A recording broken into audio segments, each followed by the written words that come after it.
growing up, I was always in position to do what was necessary for my family. I was always in position to either take my siblings to school, take them to wherever they needed to go, work. I was always in position to make sure my mother was okay, help her financially as much as I could. I was always in position to do favors for my family, to be the all in all, be the everything for them,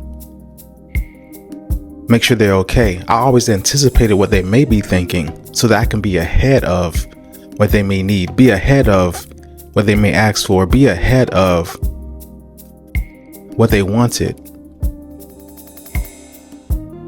Sometimes it came to a point where I would do certain things and it was as if it wasn't enough. Sometimes I will say no because I was empty, I was tired, I needed something, and it will become a problem. Sometimes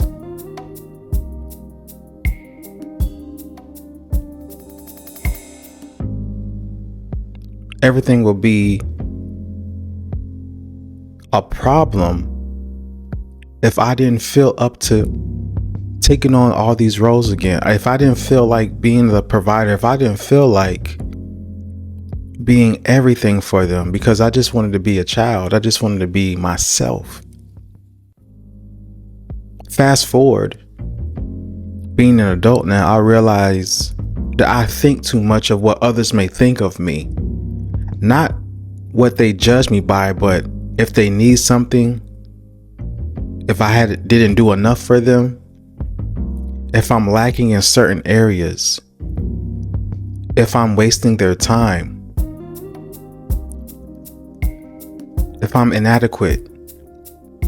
I always think about what others may be thinking, and I try to anticipate what they're thinking so that I can be the all in all for them, be the provider, be the everything. I try to get ahead of it, and I realize that that is insane.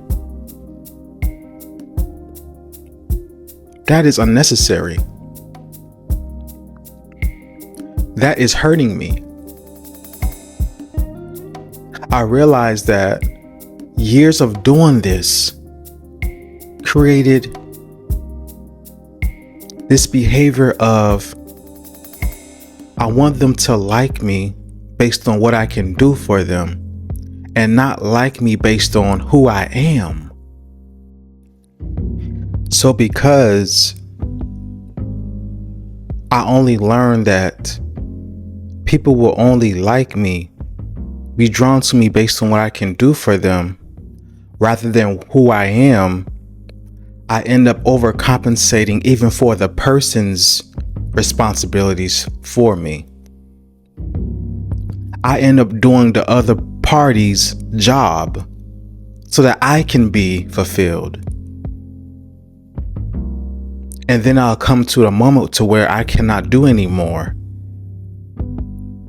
And then I'll realize that I was never who I was. I was being who they needed me to be. I was being what they wanted. I was being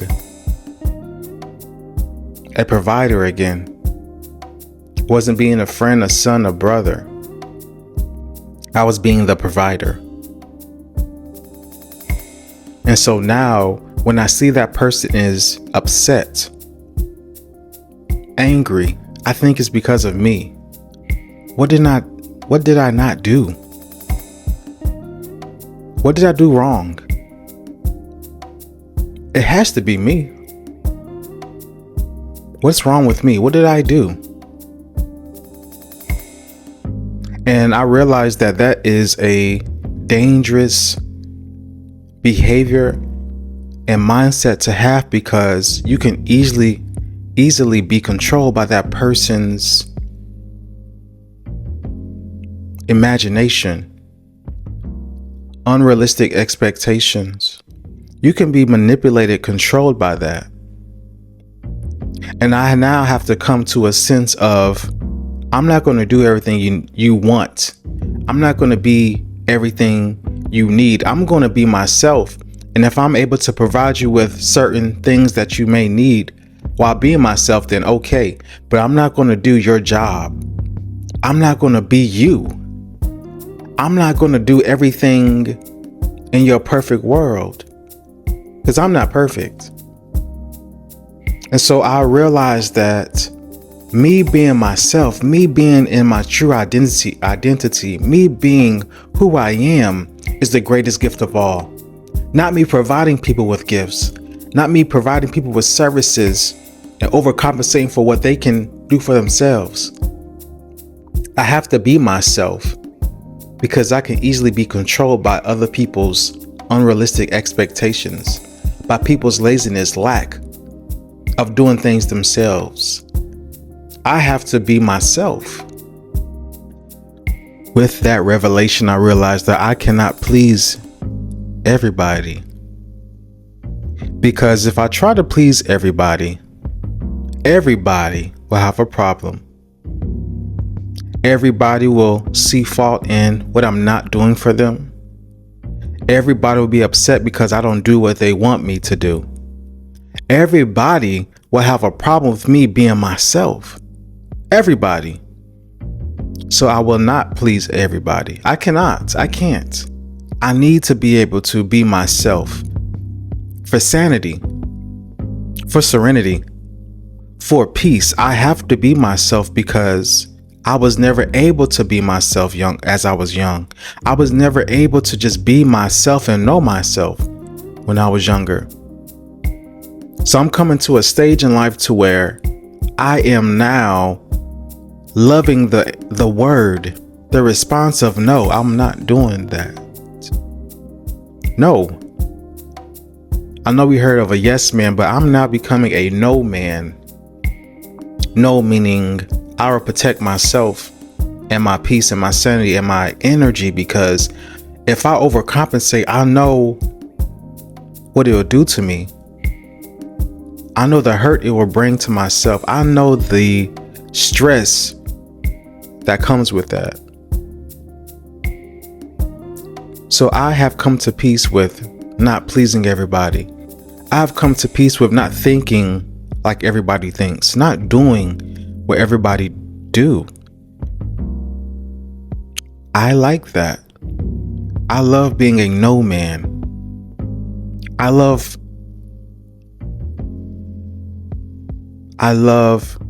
avoiding doing everybody else's responsibilities. I love holding other people accountable.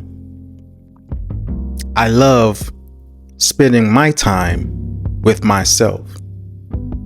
I love that. I love not thinking about what you may be thinking. I love not thinking about what I need to do for you to like me. I love it.